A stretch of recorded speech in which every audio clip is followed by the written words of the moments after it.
लड़ाई की शुरुआत में बाहुबली जी अपनी म्यान फेंक के मारते हैं, लेकिन लड़ाई के बीच में वो अचानक से उनकी कमर पे प्रकट हो जाता है।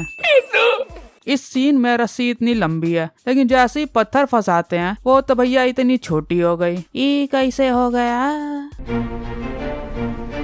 वाओ!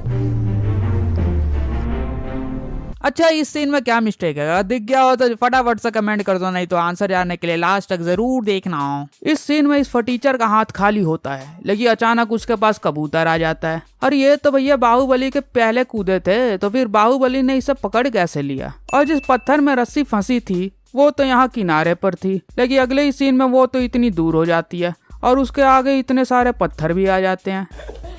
यहाँ जब सब रस्सी खींच रहे होते हैं तो भल्लाल जी के पीछे आदमी है, लेकिन पास से दिखाने पे वो भी गायब हो गया। और यहाँ देख लिया भल्लाल को चेन से रथ से बंधा, देख लिया। यहाँ बाहुबली जी भाले निकालते हैं, लेकिन भैया भाले रखे कहाँ हुए थे? क्या इनके शरीर पे चिपके थे? और ये तलवार कहाँ से आ गई? ये तो थी ही नहीं। और एक मिनट, इनके कवच की सिलाई तो भैया ऐसी थी, ऐसी कैसी बन गई?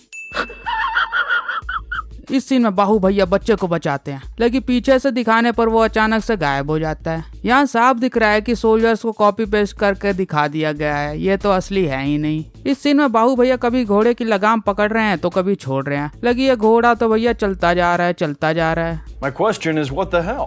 इस सीन में यहाँ साफ दिख रहा है कि किले की दीवार और डिजाइन कैसा है, लेकिन अगले इस सीन में वो बिल्कुल चेंज हो जाता है। और बाहु भैया जिस रस्सी से ऊपर चढ़ रहे थे, ये तो बताओ वो ऊपर बांधी किसने?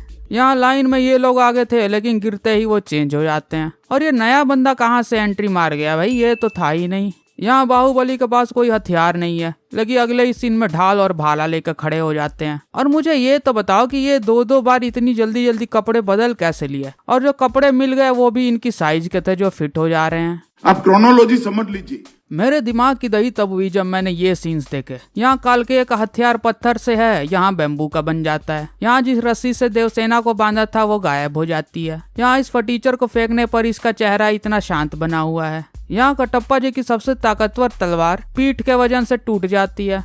यहाँ हाथ में कुछ नहीं है, लेकिन हवा में से कुल्हाड़ी निकल आती है। नहीं मतलब कुछ भी। दोगले के औलाद, ये कौन सी फिल्म लाया है? यहाँ देवसेना जी 25 साल से लकड़ियाँ इकट्ठा कर रही हैं, लेकिन ये लकड़ियाँ आ कहाँ से रही हैं? और भैया सिर्फ इसी जगह गिर रही हैं, बाकी जगह तो साफ दिख रहा है। यहाँ ये फटीचर सूखी घास में आग लगाते हैं, तो भैया एक तो जला ही नहीं। और ये इतना सब करने का फायदा ही क्या हुआ? ये तो आराम से निकल गए। और मुझे एक बात समझ नहीं आई कि पहिए में आग लग गई, लेकिन घोड़े का कुछ हुआ ही नहीं। और भैया पहिया भी आगे जाकर अचानक से बुझ जाता है। अच्छा चलो बुझ गया, ठीक है, लेकिन इससे तो कमजोर होकर टूट जाना चाहिए था ना, लेकिन ये तो चले जा रहा है। यहाँ बाहु भैया बम्बू काटते हैं, लेकिन अगले ही सीन में उसका बाकी का हिस्सा गायब हो जाता है। अवंतिका दीदी के हाथ पर बाहु जी टैटू बनाते हैं। हमें इतनी देर तक सांस भी रोक ली और इस निडल पे कोई रंग भी नहीं लगा हुआ। यहाँ अवंतिका दीदी के कपड़े तो पहले से ही फटे हुए थे, ताकि बाहु भैया आराम से फाड़ सके। अब मुझे एक बात समझ नहीं आई कि बाहु भैया ने इस मास्क से अवंतिका का चेहरा कैसे बना दिया। ये मास्क तो हर बंदा पहन रहा है। इस सीन में बाहु भैया जो कंधे पे टट्टू बनाते हैं वो नीचे आते ही बिल्कुल चेंज हो जाता है। ई कैसे हो गया?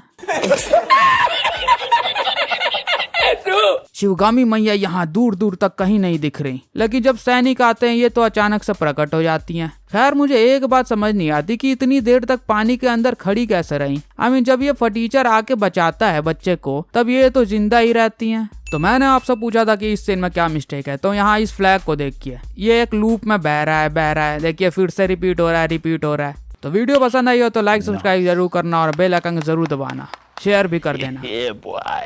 बाय।